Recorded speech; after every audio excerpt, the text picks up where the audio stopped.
किसी ज़माने में एक मुल्क के बाशिंदे बहुत काहिल थे। वो कोई काम काज नहीं करते थे। दिन भर सोना पाने की उम्मीद में ज़मीन खोदते ताकि मालामाल हो जाएं। बरसों तक वो इसी तरह ज़मीन खोदते रहे, लेकिन उन्हें कुछ न मिल सका।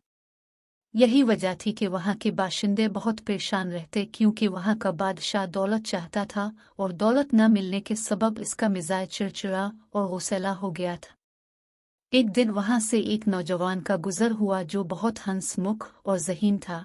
वो इसी रास्ते से एक गीत गाता जा रहा था जहां सोना हासिल करने के लिए लोग ज़मीन खोद रहे थे। जब इन लोगों ने इसे देखा तो बोले, गाना मत गाओ, हमारा बादशाह बहुत ही गुस्सैला है, वो तुम्हें कत्ल करवा देगा। नौजवान हंस कर बोला, मुझे इसकी परवाह नहीं है, लेकिन तो मुझे अपने बादशाह के पास ले चलो। लोगों ने जमीन की खुदाई बंद कर दी और इस आदमी को लेकर बादशाह के पास जाने लगे।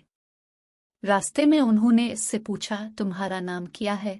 मजदूर, इस आदमी ने जवाब दिया। तुम गीत क्यों गा रहे थे?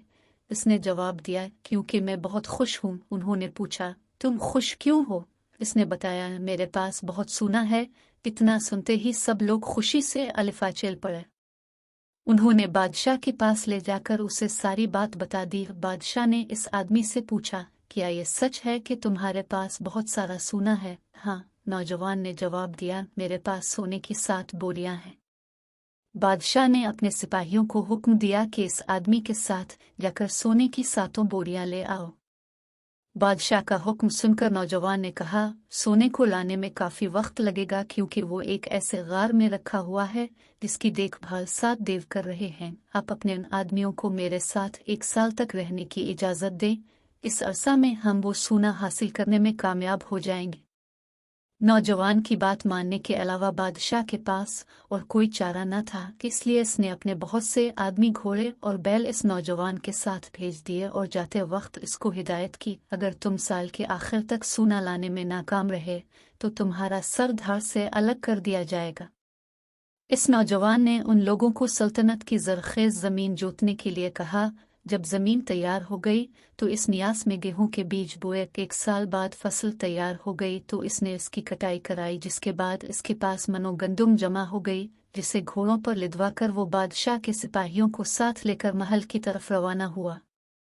चलते चलते वो लोग ऐसे मकाम पर पहुंचे जहां कहत पड़ा हुआ था। देखते ही देखते वहां के बाशिंदों ने वो सारा गेहूं हाथों हाथ खरीद लिया। इसके बदले में इस नौजवान को सोने की 7 बोरियां मिल गई, जिन्हें लेकर वो बादशाह के दरबार में पहुंच गया। इससे देखकर बादशाह ने इससे पूछा, क्या तुम सोना ले आए? नौजवान ने मुस्कुराकर जवाब दिया, जी हाँ, मैंने गेहूं बीच कर सोना हासिल किया है। इसके मुलाजिमों ने जब इसे पूरी कहानी सुनाई तो वो बहुत खुश हुआ, लेकिन इसे अपनी गलती का एहसास भी हुआ। इसने अपनी रियाया को खेती बाड़ी करने का हुक्म दिया। कुछ सालों बाद ही मुल्क में खुशहाली का दौरा हुआ तो इसने नौजवान को दोबारा अपने दरबार में तलब किया और इससे कहा, हम तुम्हारे बहुत शुक्रगुजार हैं, तुमने हमें एक नई राह दिखाई है। हम चाहते हैं कि तुम हमारे ही साथ रहो। नौजवान ने बादशाह की बात सुनकर कहा कि इस दुनिया में अभी बहुत से लोग ऐसे हैं जो मेहनत की अजमत को नहीं समझते। मुझे उनके पास जाकर उन्हें भी रास्त पर लाना है, लिहाजा मुझे इजाज़त दे। मुझे अफसोस है, मैं यहाँ नहीं रख सकता। बादशाह ने नौजवान को बेशुमार तोहफे तहाइफ देकर रुखसत किया।